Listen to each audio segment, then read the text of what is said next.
नमस्कार दोस्तों, हिंदी कहानी 2.0 चैनल में आपका स्वागत है। आज हम कहानियों की अगली कड़ी में कृष्ण चंद्र जी द्वारा लिखित कहानी कुंवारी को सुनते हैं। लेकिन उससे पहले आप सभी लोग से एक विनम्र अनुरोध है कि अगर चैनल पर नए हैं तो चैनल को सब्सक्राइब ज़रूर कीजिएगा। कहानी अच्छी लगे तो लाइक शेयर कमेंट ज़रूर कीजिएगा। तो चलिए शुरू करते हैं कहानी कुंवारी। मैगी एलियट 80 वर्ष की पूर्वकार खातून है। बड़े कायदे और करीने से सजती हैं, यानी अपनी उम्र, अपना रुतबा, अपना माहौल देखकर सजती हैं। लबों पर हल्की सी लिपस्टिक, बालों में धीमी सी खुशबू और रुखसारों पर रूज का साइबा सा, इतना हल्का कि गालों पर रंग मालूम न हो, किसी अंदरूनी जज्बे की चमक मालूम हो। हर शाम उनकी लागर कलाई का कंगन बदल जाता है। मैगी एलियट के पास चांदी के 6-7 कंगन हैं जिन्हें वह बदल के पहनती है। किसी भी मर्द को अपनी करीब देखकर मैगी एलियट आज भी अचानक घबरा जाती हैं। फिर रुककर कुछ अजीब तरह से शर्माकर मुस्कुराती हैं, जैसे मुस्कुराहट देखने वाले से अपना बदन चुरा रही हो। इस मुस्कुराहट को देखकर यकीन हो जाता है कि मिस मैगी एलियट अपनी तवील उम्र के बावजूद अभी तक कुंवारी हैं। उनके तबस्सुम में एक अजीब सी अनछुई कैफियत है। मैगी एलियट बैरोन करीम भाई के ख़ानदान में 27 बरस की उम्र से आ गई थी। वो कार्निवाल की रहने वाली थी। बैरोन करीम भाई उन्हें लंदन से अपना सेक्रेटरी बना के लाए थे और मैगी एलियट ने भी बम्बई में जाना इसलिए पसंद कर लिया कि वो इंग्लैंड में अपनी मोहब्बत की बाजी हार चुकी थी। वो इस तकलीफ़ दह माहौल से दूर भाग जाना चाहती थी, जहाँ उन्हें अपनी महरूमी का एहसास किसी पालतू कुत्ते की तरह हरदम अपने पीछे पीछे ताक़ुब करता हुआ नज़र आता था। वो लंदन छोड़कर बम्बई आ गई, मगर सेक्रेटरी की हैसियत से ज़्यादा देर तक न चल सकी, क्योंकि अभी मोहब्बत की महरूमी का एहसास नया नया था। बैरोन करीम भाई से मुलाकात करने के लिए आने वाले मर्दों से बिला ज़रूरत तलखी का सुलूक कर बैठी थी। बैरोन करीम भाई ने उन्हें सेक्रेटरी के ओहदे से अलग कर दिया, मगर नर्म दिल के आदमी थे, इसलिए उन्होंने मैगी एलियट को मिसेज करीम भाई की सेक्रेटरी बना दिया।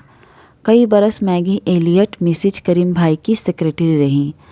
जब मिसेज करीम भाई की वफ़ात हो गई तो उन्हें मिसेज करीम भाई के बच्चों की गवर्नेस बना दिया गया। बैरोन करीम भाई मर गए, बच्चे जवान हो गए, लड़कियों की शादी हो चुकी। वो ख़ानदान से बाहर चली गई, मगर मैगी एलियट ख़ानदान के अंदर ही रही। अब वो बैरोन करीम भाई के सबसे बड़े लड़के इरशाद भाई की बीवी सकीना को अंग्रेज़ी पढ़ाने और मगरिबी आदाब सिखाने पर मामूर थी। और इन दिनों बैरोन करीम भाई के ख़ानदान के साथ बम्बई से मसूरी आई हुई थी, क्योंकि गर्मियों में बैरोन मरहूम का सारा ख़ानदान मसूरी आता था। डफल डोक के मशहूर देवदारों वाली घाटी पर 2 मंजिला करीम काटेज, अंग्रेज़ी घास वाले लान और अंग्रेज़ी फूलों वाले कतों और सलेटी बजरी वाली रवीसों और सकीना करीम भाई की ऊंची सोसाइटी वाली पार्टियों की वजह से बेहद मशहूर था। मसूरी क्लब की मेंबरी आसान थी, मगर सकीना करीम भाई की दावतों में बुलाया जाना बहुत मुश्किल था। उसके लिए बड़ी तिगड़म करना पड़ता था। मैं चूँकि ताश का उम्दा खिलाड़ी हूँ और सकीना को बुर्ज से इश्क है, इसलिए मैं अपनी 2000 रुपया माहवार की कलील आमदनी के बावजूद करीम कॉटेज की दावतों में बुलाया जाने लगा। फिर उसी ताश के चस्के के तुफैल सकीना मुझे सहपहर की चाय पर भी बुलाने लगी। होते होते मेरे दिन का बेशतर हिस्सा करीम कॉटेज में गुजरने लगा और सकीना की लड़की आयशा मुझे मीठी निगाहों से देखने लगी। देखती रहे, क्या हर्ज है। अव्वल तो सकीना खुद इस कदर समझदार है कि अपनी सबसे बड़ी लड़की को कभी अपनी आँख से ओझल नहीं होने देती। फिर मिस एलियट इस कदर मोहतात रहती हैं। फिर मैं खुद इस कदर डरपोक हूँ कि कभी किसी लड़की को लेकर भाग नहीं सकता। इसलिए मीठी मीठी निगाहों से देखना, उंगलियों को छू लेना, आयशा के हाथ से चाय का प्याला ले लेना, उसकी बढ़ाई हुई प्लेट से मोरिन क्रीम खा लेना और कभी कभी ताश के दौरान ज़रा मखसूस लहजे में उसे पार्टनर कह देना ही मेरे लिए काफ़ी है। चलिए, ज़िंदगी में पार्टनर न बने, ताश के खेल में पार्टनर बन गए। और यूँ गौर से देखा जाए तो ज़िंदगी की बाजी भी एक तरह ताश का खेल है। इसमें कभी हार है, कभी जीत है, कभी पत्ते अच्छे आते हैं और कभी बुरे आते हैं। कभी पार्टनर से झगड़ा होता है, सुलह और सफाई भी होती है, हिसाब किताब भी होता है। इसी तरह अपने अपने पत्ते खेलते खेलते हम भूल जाते हैं कि इन पत्तों से बाहर भी कोई दुनिया है जहाँ गुलाब खिलते हैं। माली की बीवी बीमार है। एक लकड़हारा लकड़ियाँ लेकर बेचने के लिए बाजार जा रहा है। डोंडी वालों के कपड़े फटे हैं। आसमान पर सफ़ेद बादल घूम रहे हैं। देवदार की साख में बुलबुल ने घोंसला बनाया है। माली के बेटे ने गोफिया संभाला है। एकाएक हवा का एक झोंका आता है। चमेली के फूलों की खुशबू फिजा में तैरने लगती है। आयशा तुनुक कर कहती है, क्या सोच रहे हो? अपना पत्ता जल्दी से चलो। मैं घबरा कर अपने पत्ते देखने लगता हूँ, क्योंकि ताश का खेल किसी के लिए ज़्यादा देर तक नहीं रुक सकता।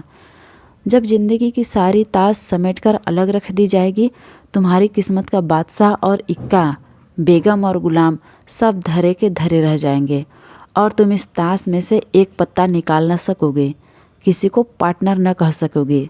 तुम्हारी बाजी खत्म हुई और बस इतनी ही तुम्हारी बाजी थी, इसीलिए अपना पत्ता जल्दी से चलो।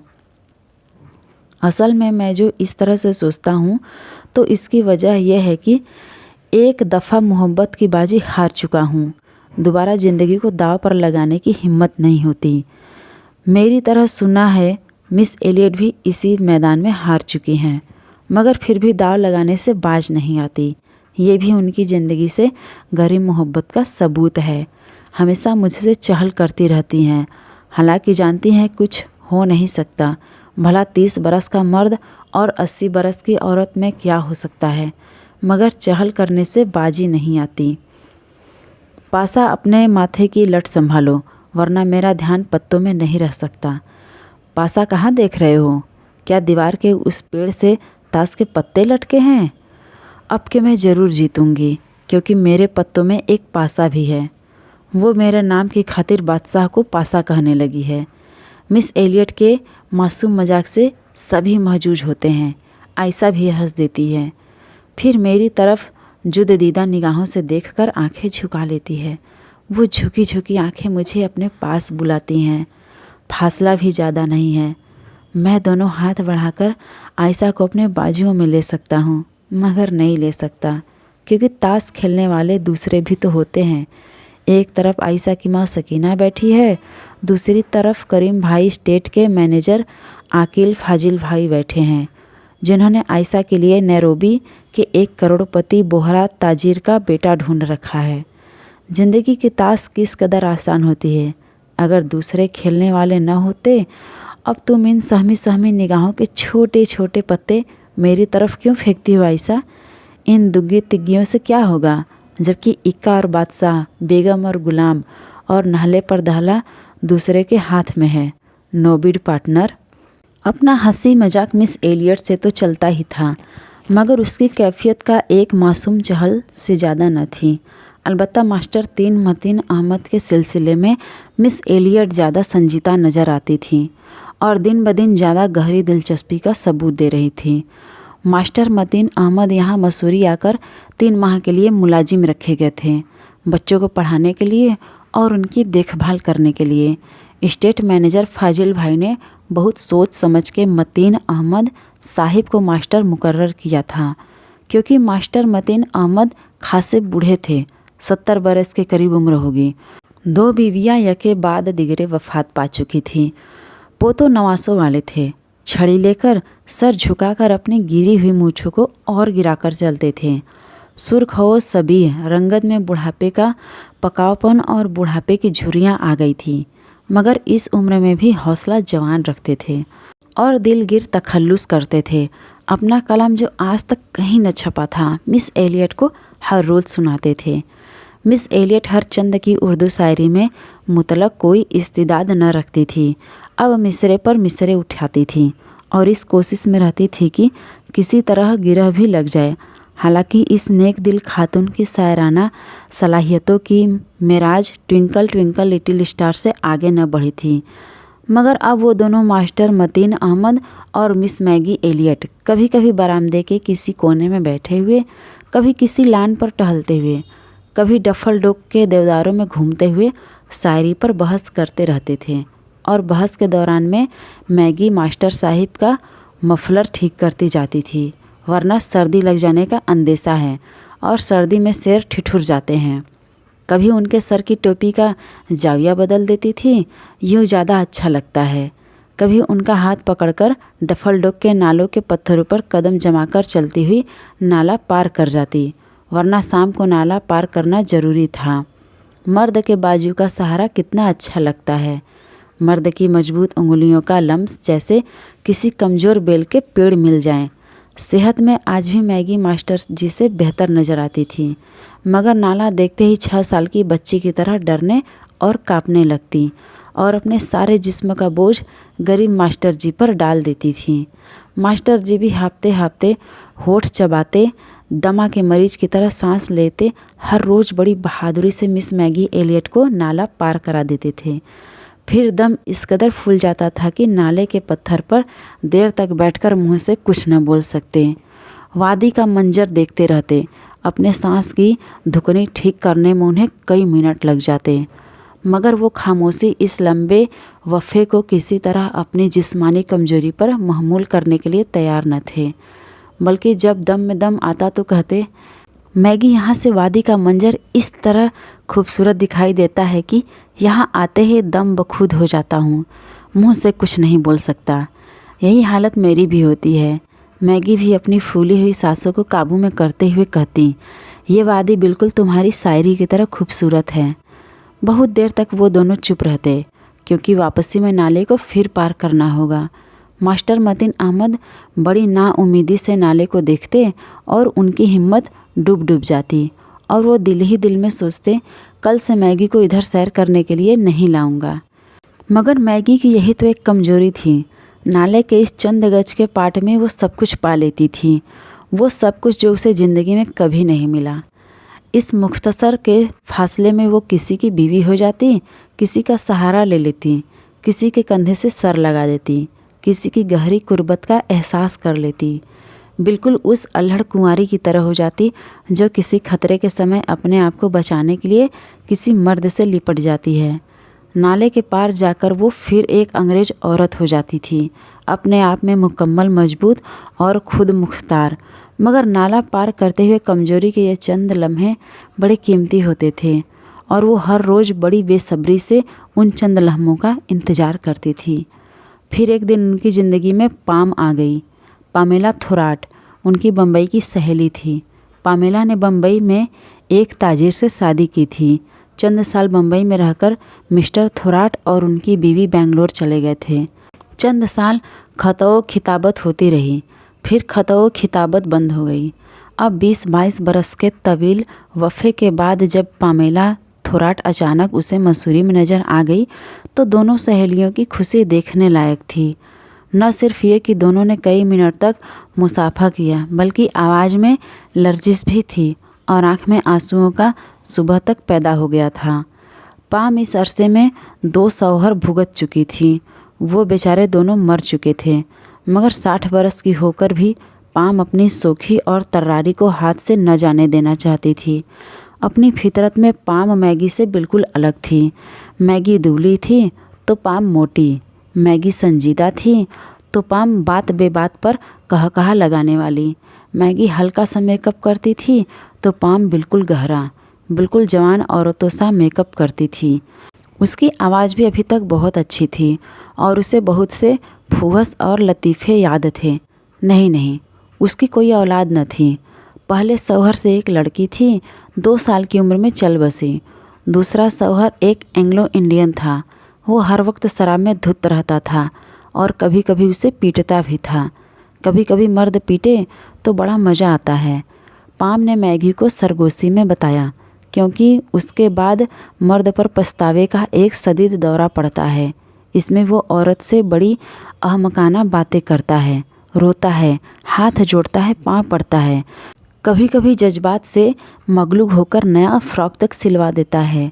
पाम को जब भी किसी नई फ़्रॉक की ज़रूरत होती तो वो अपने शौहर को किसी न किसी तरह उसे पीटने पर मजबूर कर देती थी।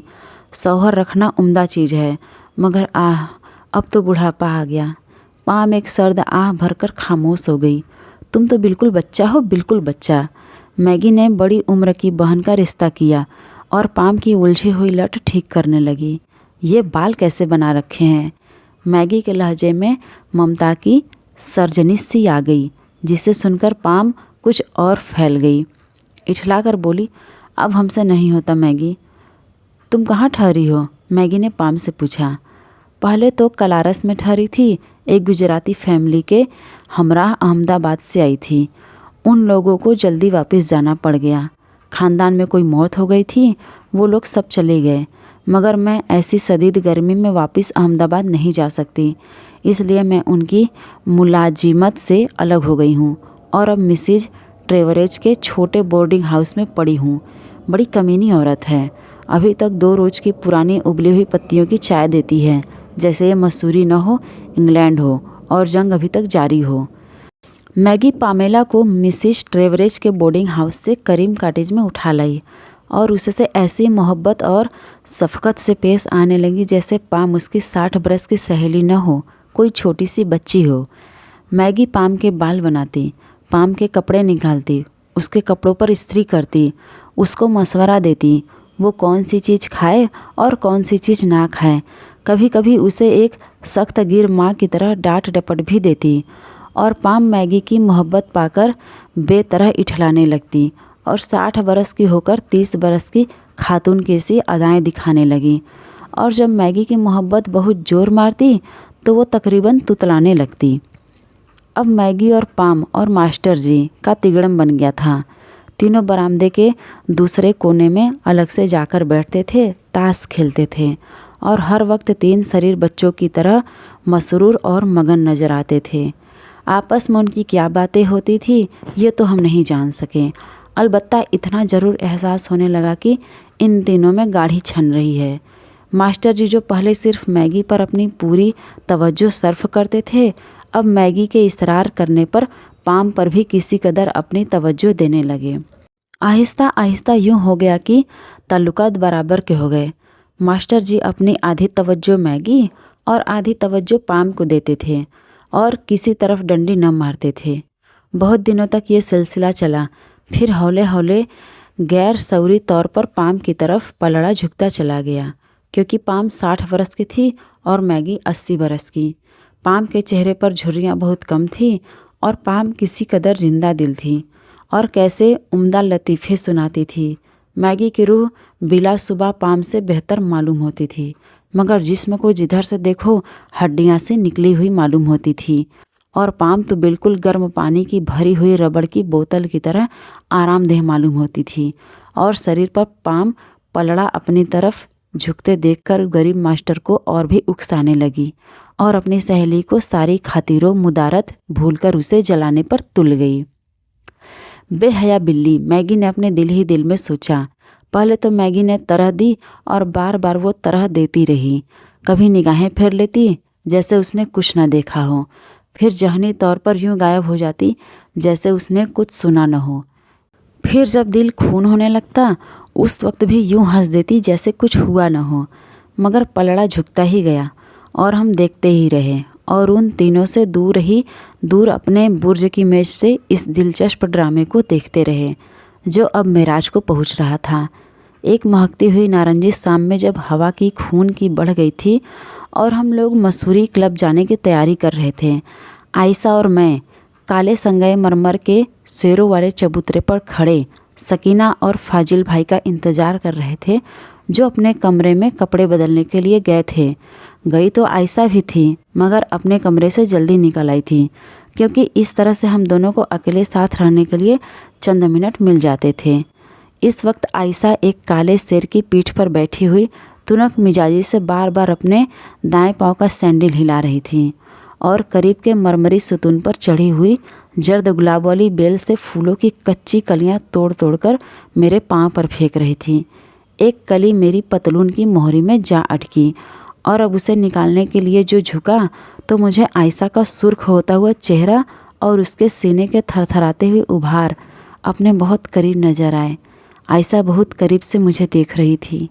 मैंने झुके झुके उसकी तरफ एक लम्हे के लिए देखा। वो मेरे इस कदर करीब थी कि मैं उसके सांस की आँच और उसके हुस्न की पिघलती हुई लौ को अपने रुखसारों पर महसूस कर सकता था। उसके गुलाबी होठ जरा से खुल गए थे और बिल्कुल मुंतजिर थे। ऐसे में मैंने सकीना को बरामदे के अंदर से कमरे से निकलते हुए देख लिया। मैंने जल्दी से पतलून की मोहरी से जर्द गुलाब की कच्ची कली को निकाला और सीधा होकर उसे ज़ोर से दूर फेंक दिया। बुज़दिल आयशा नागिन की तरह फुकारी, फिर सकीना को आते देखकर संभल गई। मैगी और पाम और मास्टर जी भी तीनों बाहर जा रहे थे, मगर क्लब को नहीं, नाले पर सैर करने के लिए। कुछ दिनों से ये तीनों इकट्ठे सैर करने के लिए नाले को जाते थे। आज सर्दी बढ़ती देखकर मैगी अपने दुबले छरीरे बदन में झुरझुरी महसूस करके कांप उठी। उसने पाम और मास्टर जी दोनों की तरफ देखकर कहा, ठहरो, मैं अंदर से अपना ऊनी कोट पहनकर आती हूँ। ऊनी कोट? गर्मी की रुत में? पाम ने तजहीक आमेज में सवाल किया, मगर मैगी उसके सवाल का कोई जवाब न देकर अंदर चली गई। चंद लम्हों तक पाम चुप रही और अपने दोनों कुल्हों पर हाथ रखकर इधर उधर डोलती रही। फिर उसकी आंखों में एक शरीर चमक नमूदार हुई और उसने इशारे से मास्टर मतीन अहमद को अपने पीछे आने के लिए कहा। मास्टर मतीन अहमद ने चंद लम्हों के लिए तवक्कुफ़ किया, बहुत बेचैन नजर आए। इधर उधर देखा, जब कुछ समझ में नहीं आया तो पाम के पीछे पीछे हो लिए। पाम नाले की सिमत जा रही थी, मास्टर मतीन अहमद को साथ लेकर। चंद लम्हों में वो दोनों नज़रों से ओझल हो गए। जब नज़र से ओझल होने लगे तो मैंने देखा मास्टर जी पाम के साथ साथ चल रहे हैं। पाम ने उनके बाजू का सहारा ले लिया था, वो बाजू जो अब तक सिर्फ मैगी के लिए महफूज था। उनके जाने के बाद ही मैगी गुनगुनाती हुई अपना हल्का ग्रे ऊनी कोट पहनकर बाहर निकल आई। जब उसने देखा कि मास्टर जी और पाम नहीं है तो वो एक बार ठिठक गई। उसके चेहरे का रंग एकदम उसके कोट की तरह ग्रे हो गया। जेरेलब होठों की गुनगुनाहट एकदम रुक गई। उसने इधर उधर देखा। जब कुछ समझ न आया तो सकीना से पूछा, ये लोग कहाँ हैं? चले गए, सकीना ने बेहिस लहजे में कहा। मैगी की डोलती हुई पुतलियाँ बड़ी तेज़ी से इधर उधर घूमी, जैसे कोई परिंदा अचानक जख्मी होकर तड़पने लगे। सकीना इन आँखों अजियत की ताब न ला सकी। बड़े गुस्से से बोली, मैगी तुम्हें क्या हुआ है? देखती नहीं हो पाम तुमसे उम्र में कितनी कम है? मैगी ने एक लम्हे के लिए ठिठक कर सीधा सकीना की आंखों में देखा, फिर बड़ी नखवत से एक एक लफ्ज पुरजोर देकर बोली, उम्र कम है तो क्या हुआ, वो मेरी तरह कुंवारी तो नहीं है। फिर मिस मैगी एलियट उम्र 80 साल, एक औरत, अपनी एड़ी पर घूम गई और एक नाकाबिले तस्खीर गुरूर से सर उठाए हुए बरामदे में चली गई। वापस अपने कमरे में चली गई। दरवाज़ा बंद हो गया और हम देखते ही रह गए। ये भी समझ न आया हंसें या रोएं। सकीना एकदम बहुत संजीदा हो गई थी। उसने अपनी आंखें हमसे चुरा ली थी और अब तेज़ तेज़ कदमों से आगे चल रही थी। उनके पीछे पीछे फाजिल भाई जल्दी जल्दी से कदम बढ़ाने लगे। आयशा ने मेरी तरफ बड़े गौर से देखा। मैंने गुलाब की बेल से एक जर्द कली तोड़ लिया और उसे सूंघते हुए बोला, नोबिट पार्टनर। तो आज की ये कृष्णचंद्र जी द्वारा लिखित कहानी कुंवारी आपको कैसी लगी कमेंट करके ज़रूर बताइएगा। और अगर चैनल पर नए हैं तो चैनल को सब्सक्राइब ज़रूर कीजिएगा और अपने दोस्तों को भी शेयर कीजिएगा।